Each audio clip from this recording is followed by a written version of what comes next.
고린도전서 5장 1절부터 13절까지의 말씀입니다. 너희 중에 심지어 음행이 있다 함을 들으니 이런 음행은 이방인 중에라도 없는 것이라. 누가 그 아비의 아내를 취하였다 하는도다. 그리하고도 너희가 오히려 교만하여져서 어째 통한이 여기지 아니하고 그 일 행한 자를 너희 중에서 물리치지 아니하였느냐. 내가 실로 몸으로는 떠나 있으나 영으로는 함께 있어서 거기 있는 것 같이 이 일 행한 자를 이미 판단하였노라. 주 예수의 이름으로 너희가 내 영과 함께 모여서 우리 주 예수의 능력으로 이런 자를 사단에게 내어주었으니 이는 육신은 멸하고 영은 주 예수의 날에 구원 얻게 하려 함이라. 너희의 자랑하는 것이 옳지 아니하도다. 적은 누룩이 온 덩이에 퍼지는 것을 알지 못하느냐. 너희는 누룩 없는 자인데 새 덩어리가 되기 위하여 묵은 누룩을 내어버리라. 우리의 유월절 양 곧 그리스도께서 희생이 되셨느니라. 이러므로 우리가 명절을 지키되 묵은 누룩도 말고 계약하고 악독한 누룩도 말고 오직 순전함과 진실함의 누룩 없는 떡으로 하자. 내가 너에게 쓴 것에 음행하는 자들을 사귀지 말라 하였거니와 이 말은 이 세상에 음행하는 자들이나 탐하는 자들과 토색하는 자들이나 우상 숭배하는 자들을 도무지 사귀지 말라 하는 것이 아니니 만일 그리하려면 세상 밖으로 나가야 할 것이라. 이제 내가 너에게 쓴 것은 만일 어떤 형제라 일컬는 자가 음행하거나 탐남하거나 우상 숭배를 하거나 후욕하거나 술 취하거나 토색하거든 사귀지도 말고 그런 자와는 함께 먹지도 말라 함이라. 외인들을 판단하는데 내게 무슨 상관이 있으리요마는 교중 사람들이야 너희가 판단치 아니하랴. 외인들은 하나님이 판단하시려니와 이 악한 사람은 너희 중에서 내어 쫓으라. 아멘. 고린도 교회의 문제점을 이제 사도 바울이 말씀합니다. 음행이 있는 것을 알매도 불구하고 그것을 놔뒀다는 겁니다. 근데 이 음행이 아비의 아내를 취했다는 이 얘기입니다.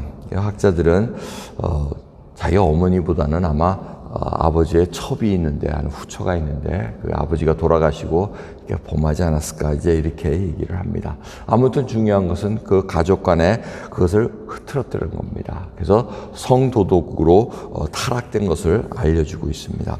근데 이분이 교회를 다니고 있었다는 겁니다. 고린도 교회인이라는 겁니다. 이게 문제가 있다는 겁니다. 그래서 왜 그것을 지금 딱 해결하지 않았느냐, 이제 그 얘기를 하고 계시는 겁니다. 그러면서 9절부터 보면은 이 세상에 음행하는 자들과는 사귀지 말라고 하는 것이 아니라는 겁니다. 세상에 사는 교인들과는 상관없는 세상 사람들과는 전도하기 위해서 만날 수밖에 없다는 겁니다.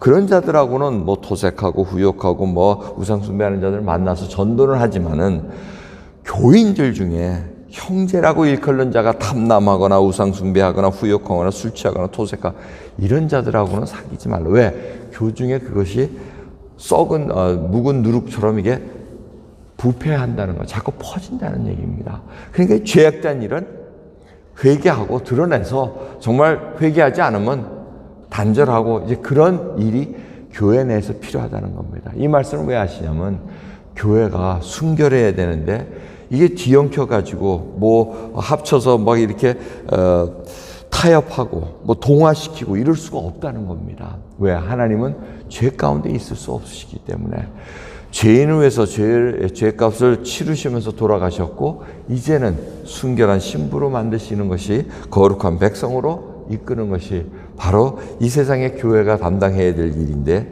그 일을 교회에서 담당하지 못하면은 교회 내에서 일어나지 못하면은 이게 엉망진창이 된다는 것을 알려주고 계십니다.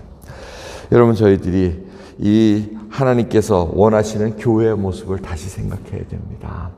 예, 성도님들하고 완전하지 않습니다. 퍼펙트하지 않습니다. 하지만 회개해야 됩니다. 어떠한 일이 일어나서 정말 죄악 가운데 내가 우상 숭배를 했다던가 음행을 했다던가 토색하고 남의 것을 탐해가지고 취했다던가 이런 것들 하나하나가 사실은 회개하면서 주님 앞에 이제는 정결한 신부로서 이걸 단절하고 나가야 되는 그런 결단이 필요하다는 겁니다. 형제를 사랑하지만 여러분 자녀들도 마찬가지지 않습니까? 자녀들 사랑하지만 어떤 죄를 짓고 있으면 그 죄를 고쳐줘야 되지 않겠습니까? 그런 것들이 바로 부모의 책임이라는 것입니다. 여러분, 이런 모든 것들이 하나님께서 이제는 저희 그 구원받은 백성으로 이끌어지기 때문에 이 교회의 원하는 모습을 다시 생각해야 됩니다. 그래서 데살로니가전서 5장 22절은 뭐라 그래요? 악은 모양이라도 버리라. 모든 모양, 악한 것은 모양이라도 버리라고 말씀하십니다.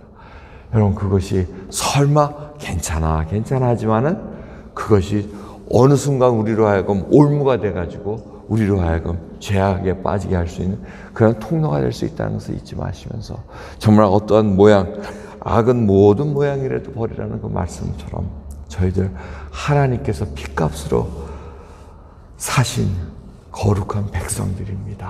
하나님께서 의롭다고 칭하셨기 때문에 그 과정 속에서 이제 우리를 하여금 하나님께서 만들어 가십니다.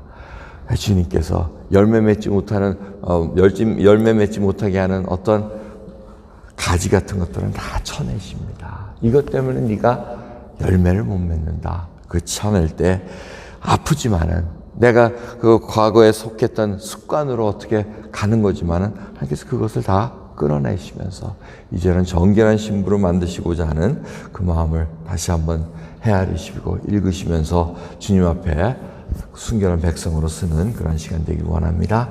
기도하겠습니다. 하나님 아버지, 정말 주님께서 원하시는 교회의 모습을 다시 한번 깨닫게 해주심을 감사드립니다. 아버지, 교회에 있는 자 누구도 깨끗이 못합니다. 하지만 주님께서 이미 핏값으로 다 속죄하시고 주여 이제 백성이 하나하나 이제 하나님을 닮아가는 그런 거룩한 백성으로 만들기 원하시는 것 주님 저희들이 다시 깨닫습니다. 정말 악은 모든 모양이라도 끌어내라고 하셨기에 주여 버리는 그런 결단이 있기를 원하고 이제는 세상에 나갈 때 정말 대항할 수 있고 세상을 향해서 빛이 무엇인가 누구인가를 보여줄 수 있는 거룩한 백성으로 붙들어 주시옵소서. 감사드리며 우리 예수 그리스도의 이름으로 기도드리옵나이다. 아멘.